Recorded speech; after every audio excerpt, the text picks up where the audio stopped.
kababayan, mga kabirador, ayan, shoutout po. So, ngayon nga mga kababayan, napakaganda ng ating tatalakayin dahil nga po dito sa, syempre, hindi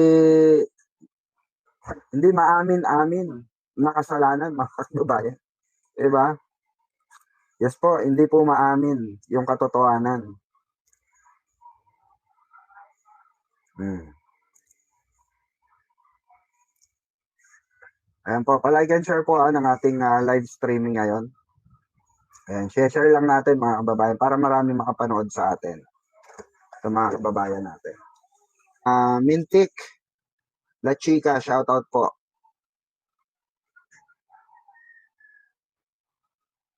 Sorry, nawawala ating signal. Medyo mabagal. No, tuloy tayo sa ating talakayan ngayon. Okay, 10 million viewers in Davao, shoutout po.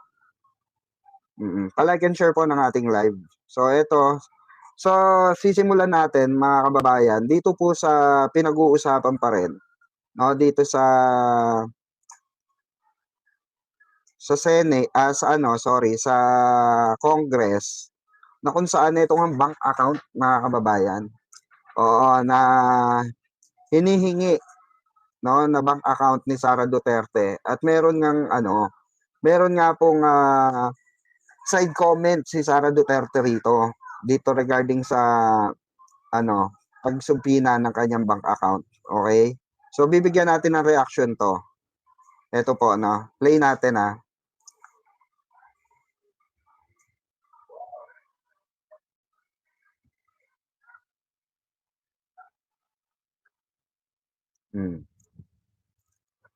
Ito po mga kababayan. Pakinggan natin.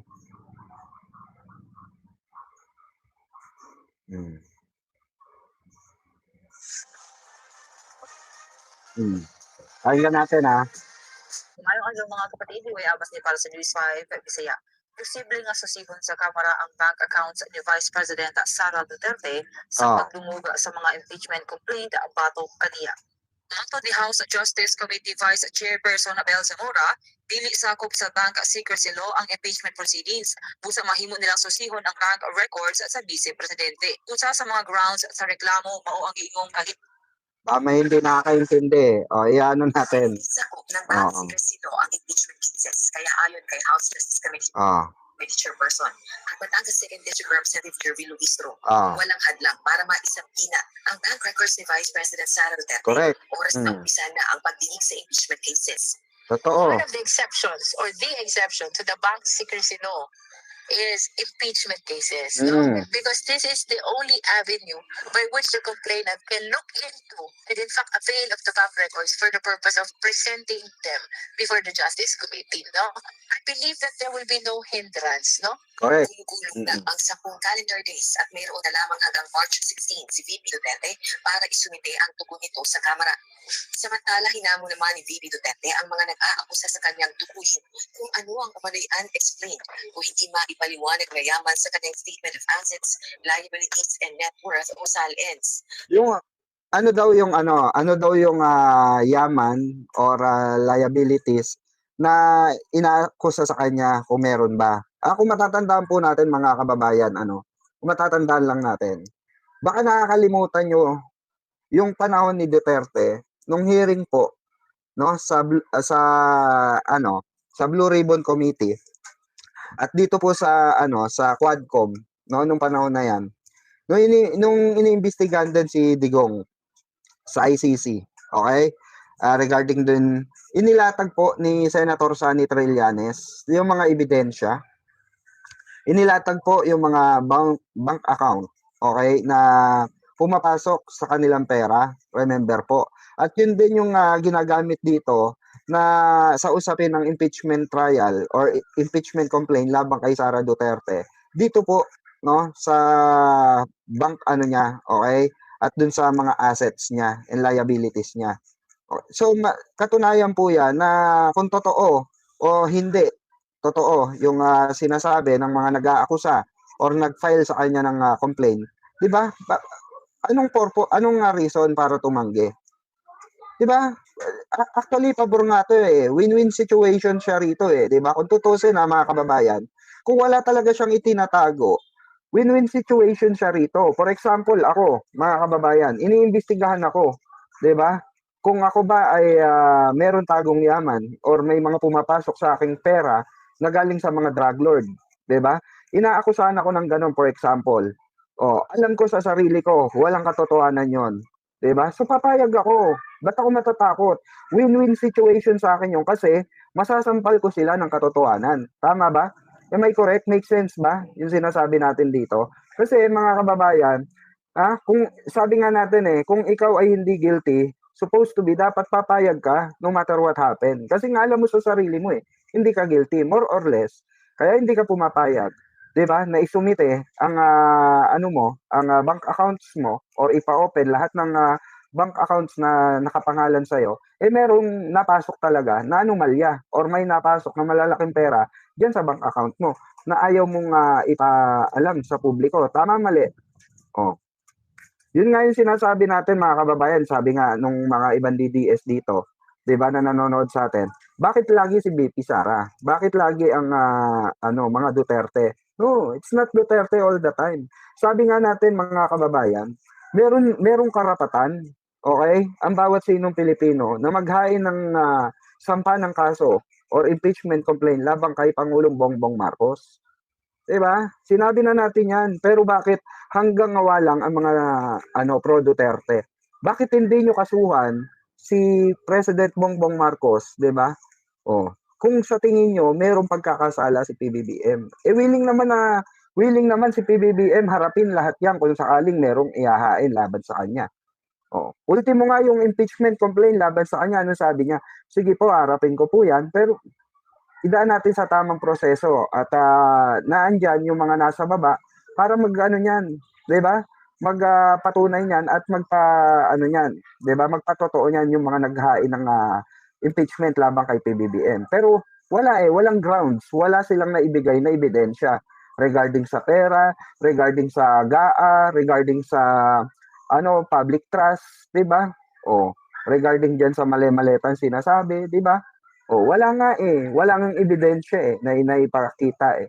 So dun pa lang, mga kababayan, okay, automatically pwede nang ibasura 'yon, which is yun yung nangyari.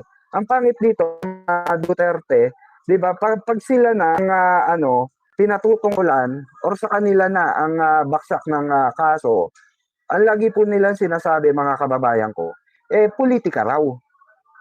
'Di ba? O shoutout po sa mga bagong dating, pa-like and share po ng ating live. 'Di ba? Politika kuno. Yan lagi ang sinasabi nila, laging politika. Natural, nasa politiko kayo, eh. Nasa politika ka, 'di ba? Automatic 'yan, may magbubungkal ng mga baho mo diyan. May magbubungkal ng mga anomalya mo diyan, 'di ba? Ang tanong lamang dito, totoo ba ito o hindi? 'Di ba? Siyempre kung ako, for example, ako nasa Senado ko, vice presidente ko or mayor ako, kahit na sinong Poncio Pilato ako, kung hinuhusgahan ako, okay, at alam ko sa sarili ko wala sa katotohanan 'yan, papayag ako. 'Di ba? Oh, papayag ako, 'di ba? Papayag ako, mga kababayan, na yaan ay magtuloy-tuloy. 'Di ba? Maimbestigahan ng tama. Ang pangit kasi, mga kababayan, yung tawag dito, parang biktima palagi, eh, no? Wala naman kailangang anuhin dito. Wala naman kailangang hindi naman kailangan magmalinis dito ang mga Duterte in the first place. Kahit na sinong Poncio Pilato, walang pwedeng magmalinis dito. Public funds 'yan, mga kababayan, tandaan nyo. Pera ng taong bayan 'yan, 'di ba?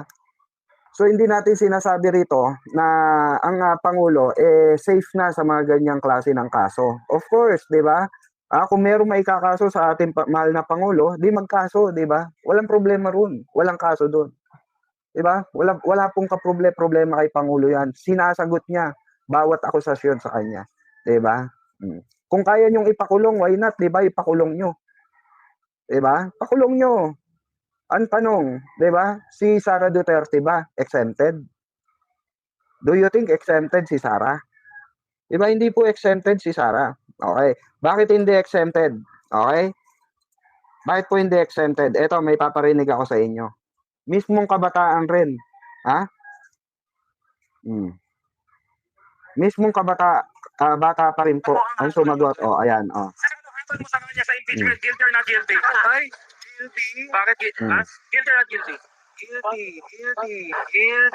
Bakit Hmm. ba guilty? Kasi unang-una, tawag dito, if babalikan naman natin yung mga nangyari at pinagagawa niya noon, tawag dito, siyempre bababawan ko na lang yung sagot, tawag dito, pondo ng bayan. Ngayon, kung iisipin mo na maigi, talaga mismo na nagamit niya, ang bilis mawala, tapos wala siya maipakita kung saan ginamit. Una doon, ang problem agad is transparency. Kung baga ba tawag dito, hindi clear kung saan napunta yung mismo pera ng bayan. Hindi niya yung pera yun eh, pera yun ng bayan. Oh. Ngayon, kahit na sabihin niya, kahit puro sabihin niya palagi na ginamit niya para dito, para sa edukasyon, kung wala siya Wait lang. maipakita na kahit resibo man lang nun, ibig sabihin na may pagkakamali sa kanya o may problema. May anomalyas. So, guilty siya kasi lalo kapag pinapatawag siya, usually hindi nga siya nagpapakita eh. Tapos kung magpapakita man siya, walang connecta sa pangyayari. Kaya sa perspective ko, guilty talaga siya. Para sa'yo, dapat ba siya magpaliwanag sa confidential fund? Dapat. Kasi yun nga, katulad nga na sinabi ko, tawag dito, pera ng bayan yun, hindi niya pera yun. Dapat pinapaliwanag niya kung saan napunta yun. Sabi nung iba, naging deputy secretary siya, naramdaman mo ba? Look.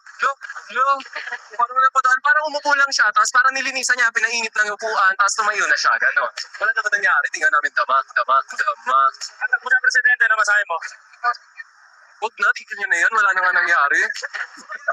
Kasi syempre, mapapanood niya man to hindi. Feel ko kasi kung gagawin niya yun, tawag dito, parang wala namang mangyayari. Kung gusto niya tumakbo, dapat may patunayan mo na siya, hindi yung puro salita, tapos gumagawa lang siya ng skandalo sa kung saan siya mapunta. Tapos ang hilig niya bumiyahe sa iba't ibang lugar, wala nga siya nagagawa dito. Sorry. Free lang naman. Freedom of expression niya. Freedom of expression. Yan yung napapansin ko kasi tawag dito, alam mo yung wala naman siya nagagawa dito pero biyahe siya ng biyahe. Kasi tatakbo siya presidente, anong gagawin niya? Dadalhin niya sa biyahe yung Pilipinas, ikot-ikot tayo all around the world, gano'n. Hindi. May patunayan mo na siya. Correct. Maraming salamat po. Thank you very much. Thank you. Oh, ayan ha. Oh. Ayan, sa ano po yan, oh. Sa Facebook page po ni Biyahe ni Koy, may panibago na naman mga kababayan na nagtre-trending na almost million views na itong bata na ito na nagtre-trending, okay? Oh, mag-1 million na yung views. Okay, dahil bakit nagtre-trending? Ito yung katanungan. Bakit nga ba nagtre-trending ang mga sagot usually ng mga bagong botante ngayon, which is ang mga kabataang Pilipino? Bakit po? Dahil dito nakikita natin namumulat yung mga matatanda, namumulat yung mga dating botante or sabihin na natin bobotante na wala silang pakialam doon sa salitang mindset, yung tinatawag na right mindset or tamang mindset sa pagboto, 'di ba? Narinig nyo yung sinabi ng bata. Tapos sasabihin ng mga DDS, bayad yung bata na yan. Sasabihin ng mga DDS, magkano binayad. No. Wala po kaming binabayad sa mga aming kinakalye survey dahil nakaano po yan, no-cut po yan mga kababayan. Ito pong vlog ni Biyahe ni Koy ay no-cut po yan. Katunayan lang po yan na ang mga interview ay naaayon yan sa saloobin ng sambayan ng Pilipino. Kahit kayo sa sarili nyo kaya nyo magkalye survey at itanong sa taong bayan, 'di ba? Minsan lang kasi masakit tanggapin yung katotohanan na may pinupunto yung mga kabataan na to na kailangan sagutin itong impeachment complaint laban sa kanya dahil public funds po yan eh. Mismo narinig nyo dun sa bata pa yan, bagong botante yan. Kayong mga nanonood dito, karamihan sa inyo, hindi na bagong botante. Okay? Old na kayo. Okay? So, magbibigay tayo ng kaibahan ng may alam sa walang alam. Okay? Example, ito yung patunay na importante talaga noon na e-educate yung taong bayan, especially na e-educate yung mga tao ngayon, mga kabataan ngayon, sa paparating na eleksyon 2028. Dahil sila po yung mga bagong sibol ng mga bagong botante ng bansang Pilipinas. 'Di ba? So, ito katunayan na ito yung difference nung may nalalaman sa walang nalalaman. Bigyan ko kayo ng example. Ito, example na lang. Ito si Kuya Mayos-ayos ito ha. Impeachment. Guilty or not guilty? Ito ha. Sa akin, not guilty. marami naman din nagawa sa mga Pilipino. Hindi naman wala rin yung isang bagay na sinasabi sa kanya tama, paano kung hindi naman talaga totoo. Wala naman talaga na ganun talagang Ayan na mga kababayan, pro Duterte yan ha. Ini-interview, nakikita nyo, maayos yung forma niya. Okay, may dating, parang mukhang may pinag-aralan naman. Okay, so pakinggan natin yung sasabihin niya.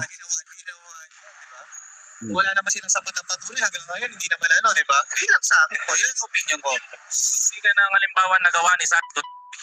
Yung mga mahihirap na tulungan niya. Kagaya ng Tulad ng mga sa Bulacan, sa Plaridel, kasi taga Plaridel po ako Marami rin siya mga natulungan doon na mga mahihirap din. Mga ikaus din sa buhay. Tapos yung mga may sakit, paano nabigyan niya ng pangangailangan. kagaya ng ano. Sakit po sa baga, mga pneumonia, mga gano'n, nabigyan niya ng gamot, kahit paano natulungan niya. Sino ba po? Pinakamahalagang tanong, kailangan ba siya magpaliwanag sa confidential fund? Kung talagang wala naman po siyang kasalanan, pero para sa akin, kung hindi naman talaga guilty si Aris, wala naman dapat na paliwanag siya. O, di ba? O. Kung hindi naman daw guilty, dapat wala nang ipaliwanag. Hindi mo malalaman, dito nyo malalaman mga kababayan, yung tinatawag na sentido común. O si kuya maganda forma, mukha naman may utak, mukha naman may pinag-aralan, pero hindi niya naiintindihan yung salitang guilty or not guilty, 'di ba? So meaning to say, kung not guilty ka, 'di ba? Kung not guilty ka at sa tingin mo not guilty si Sara rito, anong ikakatakot mo na sumagot sa mga pinaparatang sa iyo? Kung sa tingin mo not guilty ka, 'di ba? At kung kailangan mo namang kaya mo namang ipaliwanag, anong kakatakot mo? 'Di ba? Wala kang dapat ikatakot kasi nga perspective mo, not guilty ka eh. O, kagaya nitong si Kuya, sinasabi niya, not guilty, di ba? O, not guilty yan o, sabi niya. Pero sa tingin niya raw, hindi kailangan magpaliwanag kasi not guilty. Hindi ganun po yung Kuya. Di ba? Pag sinabi mong not guilty, di ba, hindi siya karapat dapat parusahan, 'di ba? Kasi nga not guilty. Dahil paano siya hindi not guilty? O, paano niya mapapatunayan 'yon? Natural, kailangan niya sagutin yung mga bagay or else magiging guilty siya kasi nga tinatakbuhan niya yung responsibilidad niya bilang public servant, 'di ba? Due to public service. Tuloy natin. Siya. Pinagbabalik ng POA ng 73.2 million pesos na confidential fund kung wala po siya nagawa. Ayun, dahil may, ano po? Yung 73.2 million pesos confidential fund niya sa OWA, pinagbabalik ko siya. Hindi ko po alam yan. Oh, imagine nyo yan Ito DDS to mga kababayan. Pro DDS siya, sabi niya, Ate Sara pa nga tawag niya. So, and at the same time, yun yung sinasabi nating kaalaman eh. 'Di ba? At alam naman natin legit yung nilabas ng COA report. COA po mismo nag-release niyan na pinababalik yung 700 na yun. Yung 7 na million na yun, 'di ba? Imagine that mga kababayan. Kasi sabi ko nga sa last vlog ko mga kababayan, 1.3 million pesos nagkakahalaga na isang motor. Imagine nyo, meron bang ganon na kailangan gamitin sa COA? Hindi, kayo mismo mga pro Duterte na naandito. Sige nga pakisagot, saan gagamitin ang 1.3 million na COA na 1.3 million na isang motor, no? Na inilabas ng COA report. Na overpricing. 'Di ba? Na ni isa sa inyo walang makapagpaliwanag sa atin dito. Kasi kayo mismo alam nyo na mayroong questionable. 'Di ba? Alam nyo mismo. Kaya nga lagi nyo lang sagot ng mga Duterte. Pro Duterte rito, wala kaming pakialam basta Duterte kami. Kawawa ang bayan sa inyo. Sa totoo lang. Kasi bakit? Harap-harapan na tayong ninanakawan. May ebidensya eh. May ebidensya dyan eh. Hindi naman niya pechi-pechi lang. Pitcha-pitcha lang. 'Di ba? Kaya nga tayo pinoproceed natin yung mga ganitong klase ng kaso para magkaalaman. Kahit kay PBBM rin naman 'di ba? Kaya nga nag-undergo na itong mga nag-aakusa sa kanya na 18 Marines na ngayon 16 ex-Marines na lang mga kababayan. 16 na lang. Pabawas na po sila ng pabawas. At ang balita ko nga baka bumaliktad na itong dalawa na ito, 'di ba? Dahil alam nila masasakote sila kasi sila rin po ang mapapahamak dito pag once na umupo na sila sa Kamara, okay, at sa Blue Ribbon Committee, sila rin ang mapapahamak dito. Bakit po? No, bakit? Kasi nga no, pagka nalaman na nagsisinungaling sila at gumagawa sila ng issue lamang at ano lamang pagbibintang, sila po ang malilintikan dito. Unlike dito po kasi sa impeachment complaint laban kay Sara Duterte, may mga ebidensya po, may mga inilalatag na ebidensya. Kaya nga po hinihingi yung kanyang tawag dito, bank account, 'di ba? Hinihingi sa sa kanyang bangko. Kaya never ever po, no, na pwede natin sabihin na hindi siya accountable dito. Okay? Or malinis siya. Malalaman lang natin na malinis siya or walang sala siya kung napatunayan na. Malalaman lang din natin na kung talagang ano siya, may ninakaw siya pagka guilty siya. So paano natin malalaman kung talagang guilty siya or not guilty? 'Di ba? Kung mapapatunayan at masasagot niya. Ang problema nga, hindi nga niya nasasagot. So may posibilidad na lumabas dito ang resulta na guilty siya. Gayun din ang mga sinasabi ng taong bayan na mostly nai-interview namin. Majority na nai-interview namin ay talagang mga estudyante na mulat na sa katotohanan at napakagagaling ng sagot, mga kababayan ko. Hindi kagaya ng 'di ba? Maleta na puno ng droga nasa Davao na Mayor Barbie. Yan yan legit yan na may nasabat na naman. No, may nasabat na naman po sa Davao ang mga NBI natin. Okay? So ibang topic yan. Dito muna tayo sa topic na to, 'di ba? Kaya po ito mga kababayan, atin tinatalakay ito dahil alam natin, no, na kailangan ng pagbabago, sistema ng pagbabago sa darating na 2028. 'Di ba? Sa darating na 2028, mag-upo po tayo ng may nalalaman. Yung hindi puro gala lang, hindi lang puro 'di ba, pasarap sa buhay, 'di ba? Kaya nga pagka tinanong mo ang mga pro Duterte, ano ba nagawa ni Sara Duterte bilang isang vice presidente? Wala silang specific na masagot. 'Di ba? Kung ano nagawa ng vice presidente. Wala talaga silang masagot kahit man lamang sa Davao mismo. 'Di ba? Kahit man lang mismo sa Davao, wala man lang maibigay na specific kung ano nagawa ni Sara Duterte. Ito, speaking of nagawa, mga kababayan, 'di ba? Ito katunayan na merong mga ebidensya, 'di ba? May mga ebidensya kung sino ang totoong may nagagawa. Hindi puro salita, mga kababayan. Literal na may nagagawa. Kagaya nito ni Pangulo. Sample kay Pangulo, pag sinabing ano ba nagawa ni Pangulo mo? Ano ba nagawa ng Pangulo nyo? Okay? Kasi yung mga DDS kinukonsidera nila na hindi nila Pangulo si PBBM. Pero bakit kailangan kasama kayo sa benepisyo? 'Di ba? Bakit kailangan kasama kayo sa benepisyo? Yun yung mga mindset na baluktot na tinatawag natin. Dapat panindigan nyo, huwag kayong sumama sa benepisyo. 'Di ba? Wag nyo idahilan taxpayer kayo.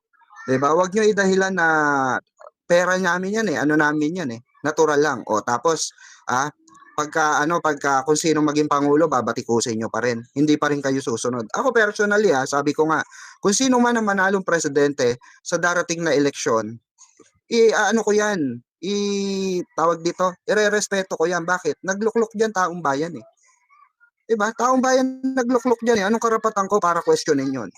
Tama, mali? More or less, talagang diba? Talagang may anomalya or pagkakasala or napatunayan. Diba? That's the time na babatikusin ko ang presidente ng Pilipinas. Diba? Ganun lang yun. Kasi so far kasi itong mga nagsasabi na wala naman nagawa si Pangulong Bongbong Marcos, walang nagawa itong administrasyon na ito, 'di ba? Yan ang lagi nila sinasabi, mga kababayan. Pero ang katotohanan, hindi po. Meron pong katunayan na ang ating mahal na Pangulo ay may nagagawa po. Example na lang, ito pong sa bagong ayuda. Kaitaan ko kayo. Hmm. Oh. Ano ba ang difference nung nagawa ni Pangulong PBBM sa mga tao ngayon at nagawa ni Digong nung panahon niya? Hindi, ito, real talk to, real talk. O, katunayan ito, galing ito sa bibig ni Duterte. Ito, nagrarally ngayon. Okay, nagrarally ngayon yung mga ibang driver dahil nga gusto nila pag-angat or pagtaas ng pagtaas po nung tawag dito, pamasahe, di ba? O, ito. O. Panay ang batikos ninyo sa ating mahal na Pangulo sa ginagawa ng ating wala signal. Wait lang, nawawala signal ko talaga eh. Ito panay ang batikos ninyo sa ating mahal na Pangulo sa ginagawa ng ating mahal na Pangulo.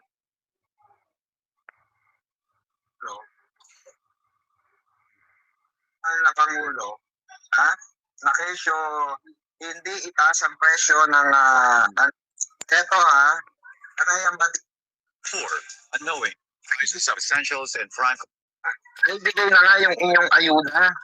Pabor na sa inyo lahat. Times of oil price hikes and the uptick in the prices of essentials and prime commodities, certain unscrupulous retailers or distributors come out of the woodwork to exploit the poor, unknowing and harmless consumers through overcharging and price gouging. To deter such repulsive practices, the president today paid a visit to a public market in San Juan City to check for compliance on the one-month price freeze on basic goods and essentials, as our Clazel Padilla reports. President Ferdinand R. Marcos Jr. inspected today the supply and prices of basic goods. At the Agora Market in San Juan City, the chief executive made rounds through stalls selling rice, vegetables, and meat. This comes 2 weeks after the implementation of big-time fuel price hikes. Normal lang muna ang ating mga presyuhan. Maganda naman ang supply natin ng pagkain, ng bigas, lahat ng mga basic goods. Yan sabi natin. Pero pag hindi naman kailangan mag-hoarding at hindi tayo nagkukulang sa food supply.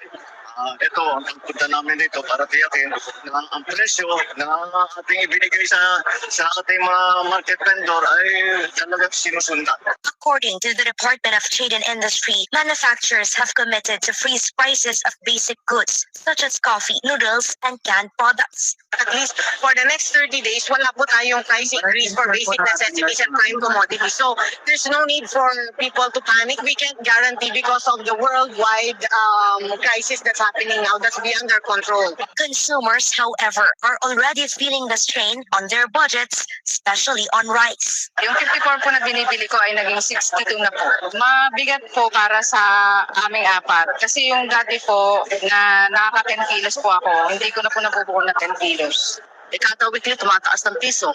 Dahil po siguro sa pagtaas ng presyo ng gasolina, kaya naapektuhan po yung paninda namin. The Department of Agriculture says imported rice should only range between 45 to 48 pesos per kilo. But monitoring shows some retailers are selling it for as much as 58 pesos per kilo. Hindi reasonable yung pagtaas ng imported rice dahil ang cost niyan mababa pa pagdating. The Agriculture Department has already recommended to President Marcos Jr. the imposition of a price cap on imported rice. Under the Price Act, violators of price caps may face imprisonment and fines. Definitely, may Diba? Kung gusto nyong mag-strike kayo, diba? Magano kayo, magtigil pasada kayo, hindi naman kami magugutom, kayo ang magugutom dahil sa katangahan nyo, diba? Kayong mga chuper na walang ginawa o hindi pahirapan din yung mga pasahero, diba? Tapos sasabihin nyo, deserve nyo dahil paano yung nasa laylayan. Lahat tayo nasa laylayan. Huwag kayong parang victim na lang kayo palagi. Tandaan nyo mga kababayan. Itong ginagawa ng ating mahal na Pangulong si Bongbong Marcos, no? Ito ay serbisyo publiko ito. Nung kayo ba nang hingi ng tulong nung panahon ni Duterte? May nagawa ba si Duterte sa hinain nyo? Ano ba sabi ni Duterte dun sa hinain nyo? Ito, panoorin nyo to. Kung naaalala nyo pa, panoorin natin. January 1, pag hindi nyo na-modernize yan, umalis kayo. Mahirap kayo. Sige, Mag-tiis kayo sa hirap at gutom. Wala akong pakialam. May naano ba kayo? May wala ba kayo? Oh, yun ang sinasabi natin. Ano bang kaibahan? Oh, ano bang kaibahan? Oh, di ba puta yung ating mahal na pangulo ngayon, di ba? Nagtatrabaho, nagbibigay ng serbisyo para sa Pilipino. Hindi biro ang sakuna na kinakaharap ng buong mundo ngayon. Buong mundo po ang affected dito sa punyetang gera na to. Pero wala tayong magawa eh. Ano magagawa natin? 'Di ba? Kung hindi susunod lamang, kung si Duterte nga minura-mura yung mga chuper eh. May naibigay bang ayuda 'yan? May naibigay bang ayuda 'yan nung panahon ng kayo'y gutom? 'Di ba ang daming nagrereklamo sa mga squatters area? Ang daming nagrereklamo ng mga chuper na gutom na, walang trabaho dahil pandemic. Oh. 'Di ba? Walang nagawa si Duterte mismo, sinabi niya wala akong magagawa sa pagtaas ng oil. Pero itong ano na ito, administrasyon na ito, handa. Nakahanda sila. Oh. Kahit na nga yung mga taga Camarin, Caloocan, yung mga chuper doon nagsigawan. Humihingi ng ayuda. Take note, humihingi ng ayuda sa Kaimol. Viral yan. Anong sinisigaw ng mga chuper na iba ron? Duterte, Duterte, Duterte. Pero anong ayuda, kaninong administrasyon yung kinukuhanan nila ayuda? Sa administrasyong Marcos. Kung ako presidente ng Pilipinas, ginaganyan ako, kahit si Duterte, ganyan ang gagawin. Sasabihin mo, anti-Duterte ka, hindi ka makaka-receive ng kahit na anong ayuda. Ganyan ang ginagawa ni Duterte nun. Piling-pili. Kailangan nakasunod ka sa kanya. Buti nga, swerte nga kayo eh. Swerte nga mga chuper ngayon eh. 'Di ba? Ang punto lang dito, napaka-spoiled naman itong ibang chuper na ito. Hindi lahat ng chuper pare-parehas. May mga chuper na nagpasalamat sa ating mga mahal na Pangulo. Dahil first time ever nilang naranasan yung ganitong subsidiya na naibigay ng gobyerno para sa kanila. At hindi lang ito ngayon. Pag yan nagtuloy-tuloy, tuloy-tuloy din yan. 'Di ba? Sinabi ng ng DSWD. Narinig nyo mga DDS, ba't hindi kayo makapag-comment ngayon? Ba't yung minura ni Digong yung mga pag yan ang mahirap sa inyo mga DDS eh. Pag nalabasan kayo ng ebidensya, tigil kayong ngalngal. 'Di ba? Tigil kayong ngalngal. Asan ang ayuda? Asan ang ayuda? 'Di ba? Puta, minura nga ang minura nga ang mga chuper eh. Minura nga ang chuper nung tumaas yung gasolina during pandemic. Halos yung iba rin wala rin trabaho. Walang ayuda. Anong pinagkaabala? Ang daming taxi driver lumipat saan? Sa Grab. Lumipat sa Food Panda. Lumipat sa Food Grab. Diba? Nakatanggap ba ng ayuda yung mga yan? Hindi. Minura pa nga. Minura pa nga eh. 'Di ba? Mabuti pa nga dito kay mahal na Pangulo, 'di ba? Tuloy-tuloy ang serbisyo publiko. Ang tanong ko sa inyo, kay Sara ba meron kayo nakuha? Hindi. Tanong ko, personally, sagutin nyo personally, meron ba kayo nakuha kay Sara Duterte? Kahit sa kapuranggot na budget niya. Kahit man lang kapuranggot sa budget niya, may nakuha ba kayo? Wala, di ba? Lahat yun, budget niya yung papuntang ibang bansa. Lahat yun, budget niya papunta ng mga iba't ibang bansa, pag-iikot sa ibang bansa. Budget niya yun. Diba? Diba? Walang mahirap dito sa Pilipinas. Puta, makikita mo, puro local businesses ang namamayagpag ngayon dito sa Pilipinas. Diba? Walang mahirap dito. Ang totoong mahirap, hindi nakakakain ng 2 or 1 beses sa isang araw. Kung kumain sa isang araw, swertihan na. Yun ang totoong mahirap. Tayo, na kumakain 3, 2, nakakapag-snack pa, nakakapag-negosyo pa, hindi tayo mahirap. Huwag niyong i-proclaim na kayo ay mahirap. 'Di ba? Ang totoong mahirap yung kumakain ng pagpag araw-araw. 'Di ba? Yun nangangalakal, yun ang mga totoong mahihirap. 'Di ba? Pero kayong naandito sa social media, hindi kayo mahirap. Yung kayong mga OFW rin ako dati. Kaya masasabi ko hindi ako mahirap. Mentalidad nyo lang yan, ginagamit nyo lang yan in political agenda. Pero literally, hindi kayo mahirap. Diba? Real talk. Yung mga tricycle driver, mahirap yan? Hindi mahirap yan. Dahil bakit? Kumikita yan. Ang mahirap, hindi kumikita. Yun ang tinatawag na mahirap. Diba? Yun. Ang tawag sa inyo, hindi kontento. Yung puro reklamo, yun ang tinatawag na hindi kontento. Hindi mahirap yun. Ang tawag sa mga taong ganon, hindi kontento. Kuha nyo.